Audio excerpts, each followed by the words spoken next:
Seorang wanita dengan santainya datang ke pesta orang asing untuk menumpang makan. Dia bahkan mengeluarkan uang 200 yuan dan memberikannya kepada satpam di pintu sebagai hadiah. Mengaku dari pihak wanita. Saat itu, satpam percaya begitu saja. Jadi dia dengan sopan mempersilakannya masuk. Hei, kembali. Bang, apa yang kamu lakukan? Dia dari pihak wanita. Dasar bodoh, nanti kamu dihajar atasan aku. Pergi. Saat ini, mereka harus segera menemukan tamu tadi undang ini. Pesta hari ini adalah milik Presiden Direktur Grup Sengshi. Pesta ulang tahun ke-50 yang disiapkan dengan cermat untuk ibunya. Tidak boleh ada kesalahan sedikit pun. Presiden Direktur menghabiskan banyak uang hanya untuk memberikan ibunya ulang tahun yang tak terlupakan. Namun, saat ini Nyonya Besar justru menunjukkan wajah tidak senang. Ternyata Presiden Direktur mengambil keputusan sepihak. Membatalkan perjodohan masa kecil yang telah diaturnya ini membuat Nyonya Besar kehilangan muka. Dia memaksa putranya untuk memberinya penjelasan untuk menghentikan desakan ibunya agar segera menikah.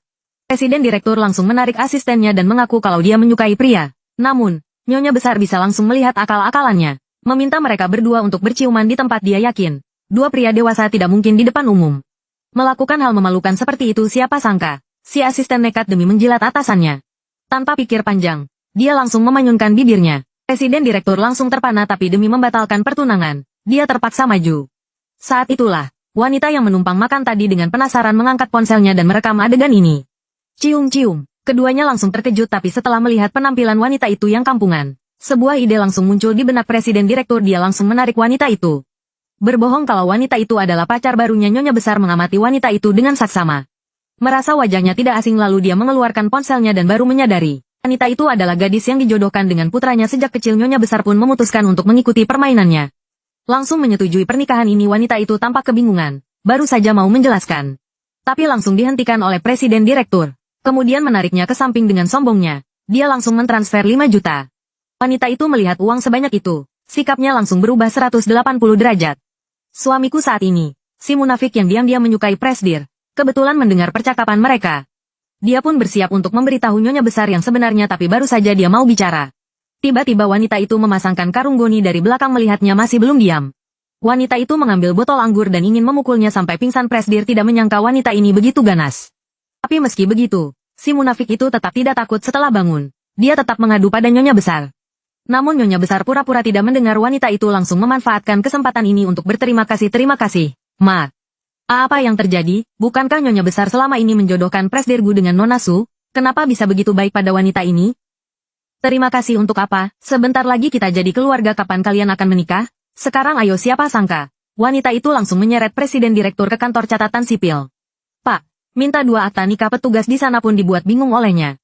Dia bahkan belum sempat bereaksi. Sudah melihat Presiden Direktur terus melambaikan tangan di belakang. Sepertinya tuan ini tidak begitu bersedia.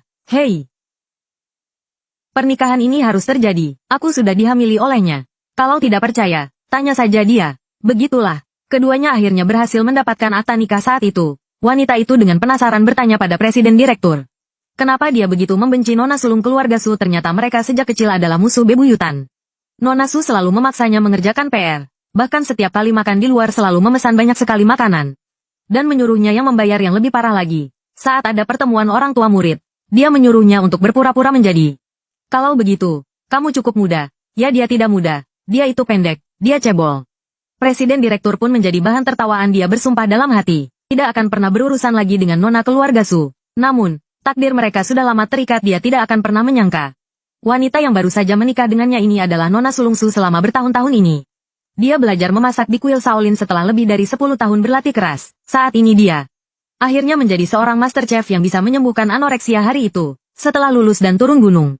Karena perkembangan kota yang terlalu pesat, dia jadi tidak bisa menemukan di mana rumahnya. Lalu dia menelepon ayahnya untuk meminta bantuan. Halo, Pa, rumah kita di mana? Wei ya, Papa lagi sibuk. Bukankah sudah Papa bilang, pulang ikuti saja navigasi peta? Peta di bawah gunung ini tidak mudah digunakan. Aku tidak mengerti. Sudahlah, nanti Papa jemput kamu. Sekarang di mana? Di sekitarmu ada apa? Di sekitarku ada apa? Tiang listrik. Kamu mati saja di luar sana. Pa. Papa, mana ada ayah sepertimu? Tapi saat itu dia sangat lapar demi menumpang makan. Terjadilah adegan di awal tadi. Setelah menikah, mereka berdua kembali ke villa. Kalian tidak masuk. Nyonya muda, Anda seharusnya tunggu sebentar. Lalu katakan, wow, di sini besar sekali ya, Ma. Kenapa? Apa tempat ini besar? Masih lebih besar rumahku. Wow, ruang tamu rumahmu besar sekali, ya. Presdir Gu, Anda yakin mau menikahi wanita ini? Kelihatannya dia sangat menyebalkan. Itu masih lebih baik daripada nona sulung keluarga Su. Wow, toiletmu keren sekali ya. Bisa untuk buang air baru saja masuk. Terdengar suara ledakan dari dapur. Saat itu, si munafik berlari keluar dengan terhuyung-huyung. Dia masih belum menyerah pada presiden direktur. Berpikir untuk membuat makanan enak untuk mengambil hati presdir. Tapi malah tidak sengaja meledakkan dapurnya. Wanita itu kemudian menarik presiden direktur ke kamar tidur. Si munafik melihatnya dan langsung mengikuti. Jangan macam-macam, ya dasar mesum, lepaskan aku. Ganteng, jangan meronta. Dong, semakin kamu meronta, aku semakin bersemangat. Ah, kakak Guku. Xiao Bailong, keluar kamu. Lepaskan kakak Guku. Diam, dia suamiku, aku mau berbuat apapun. Terserah aku. Namun, di dalam kamar tidur tidak terjadi apa yang dia bayangkan. Di dalam kamar, wanita itu sedang menggunakan metode khusus untuk membantu presdir menyembuhkan anoreksianya.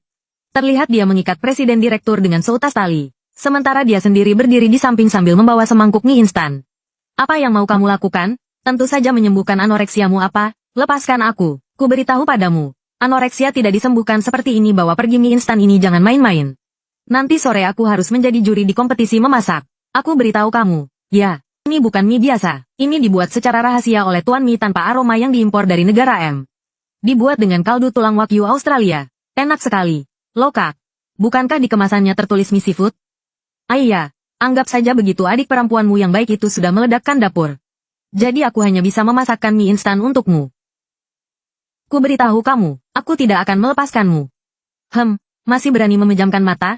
Sialan, aku tidak berani membuka mata. Tidak berani buka mata, berharap ini hanya halusinasimu, kan?